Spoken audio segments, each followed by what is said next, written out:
আসসালামু আলাইকুম। হামান বলল যে এভাবে খাজনা বন্ধ করে দিলে আমরা কিভাবে শাসন চালাবো।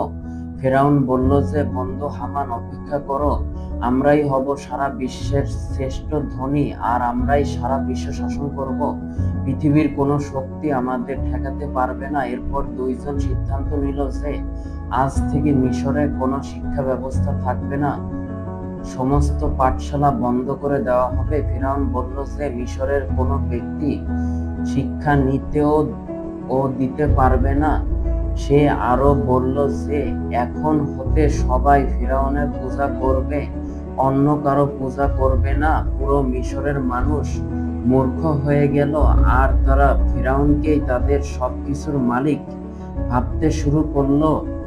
আর এই সুযোগে ফেরাউন নিজেকে সকল শক্তির মালিক ভাবতে শুরু করলো আর নিজেকে খোদা দাবি করলো। সারা মিশরে জেনা, মারামারি, কাটাকাটি সবই ছড়িয়ে পড়লো। ফেরাউনের অত্যাচার হতে কেউই রেহাই পেল না, শুধু আসিয়া ছাড়া।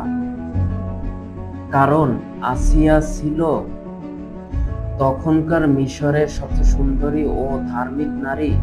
বহু বছর পর আসিয়াকে ফেরাউন নিজের স্ত্রী রূপে গ্রহণ করেছিল। একদিন আসিয়া ভাবতে লাগলেন যে ফেরাউন যেভাবে যা করছে তাতে একদিন সে নিজেও ধ্বংস হবে, সাথে সবকিছু ধ্বংস হয়ে যাবে। তখন ফেরাউন ঘরে প্রবেশ করলো আর জানতে চাইলো যে কেন আসিয়া এত দুশ্চিন্তায়। তখন আসিয়া বললেন যে সবকিছু সৃষ্টি করেছেন আল্লাহ এবং আপনি নিজেকে আল্লাহ দাবি করা হতে বিরত হন। এটা শুনে ফেরাউন আগুন হয়ে গেল এবং আসিয়াকে মেরে ফেলার হুমকিও দিল।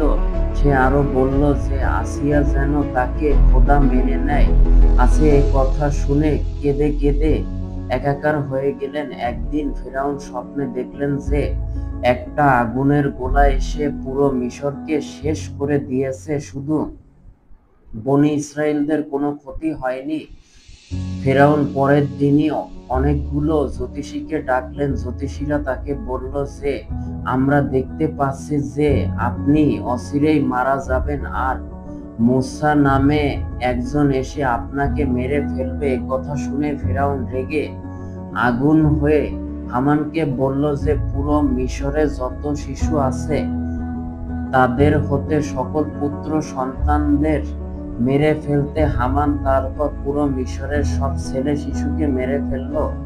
এর কয়েকদিন পর আবার জ্যোতিষীরা আসলো দরবারে আর বলল যে আমরা দেখতে পাচ্ছি আপনি যতগুলো ছেলে শিশুকে মেরেছেন তার ভিতরে মূসা নামে কেউই নেই, আর আপনি যতই চেষ্টা করেন তাকে মারতে পারবেন না। এটা শুনে ফেরাউন আরো আগুন হয়ে গেল। তারা আরো বলল যে মূসা এখন শিশু। ফেরাউন তখন হুকুম দিল আবারও হত্যা চালানোর। মূসা আলাইহিসসালামের মা তখন চিন্তিত হয়ে পড়লেন এবং মূসা আলাইহিসসালামকে বাঁচানোর জন্য অনেক চেষ্টা করলো। হঠাৎ ফেরাউনের সৈন্যরা তাদের বাসায় আসাতে তখন গায়েবী আওয়াজ আসলো। তাতে বলা হলো যে মূসা আলাইহিসসালামকে চুলার উপরে রেখে আসতে। মূসা আলাইহিসসালামের মা সেটাই করলেন। সৈন্যরা ঘরে আসার পরে মূসাকে চাইলো, কিন্তু তারা মূসাকে পেল না। তারা চলে গেল মূসাকে না পেয়ে। তারপর চুলার কাছে যেতেই দেখলেন যে মূসা আলাইহিসসালাম পুরোপুরি সুস্থ। এ দেখেই তিনি কেঁদে কেঁদে আল্লাহ তাআলার শুকরিয়া আদায় করলেন। তিনি রাতে স্বপ্ন দেখলেন যে আল্লাহ তাআলা বললেন যে মূসা আলাইহিসসালামকে পানিতে ভাসিয়ে দিতে। পরের দিন একজন দরবেশ আসলেন মূসা আলাইহিসসালামের মায়ের কাছে। তখন মূসা আলাইহিসসালামের মা তাকে বললেন যে আমার একটা কাঠের সিন্দুক বানাতে হবে। ওই দরবেশ বললেন যে আমি বানিয়ে দিচ্ছি। আসলে ওই দরবেশ আর কেউই ছিলেন না, ছিলেন ফেরেশতা জিবরাইল আলাইহিসসালাম। তারপর কাঠের সিন্দুক বানানো হলো। তারপর মূসা আলাইহিসসালামকে নীল নদে ভাসিয়ে দেওয়া হলো। সিন্দুকটি ভাসতে ভাসতে ফেরাউনের প্রাসাদের সামনে এসে গেল। এটা দেখে মা আসিয়া সিন্দুকটা খুলে দেখলেন যে কি সুন্দর এক শিশু। তিনি ফেরাউনকে বললেন যে তিনি এই শিশু লালন পালন করবেন। কিন্তু ফেরাউন বলল এটাই হয়তো মূসা। ফেরাউন মূসাকে হত্যা করতে চাইল, কিন্তু মা আসিয়া তাকে বোঝালেন। এরপর ফেরাউন রাজি হলো। মা আসিয়া মূসাকে নিয়ে রাজ দরবারে আসলেন, আর ফেরাউন মূসাকে কোলে তুলে নিল।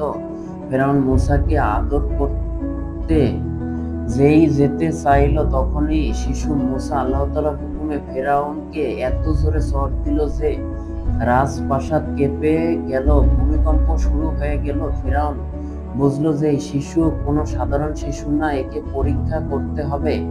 শিশুকে পরীক্ষা করার জন্য আগুন আর সোনা নিয়ে আসা হলো।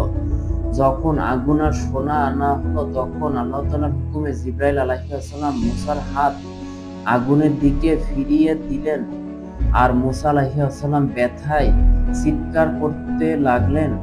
এটা দেখে মা আসিয়া বললেন যে ফেরাউনের মতো নিষ্ঠুর পৃথিবীতে আর নেই। ফেরাউন বুঝলো যে শিশু মূসা তার জন্য ক্ষতিকর না, এবং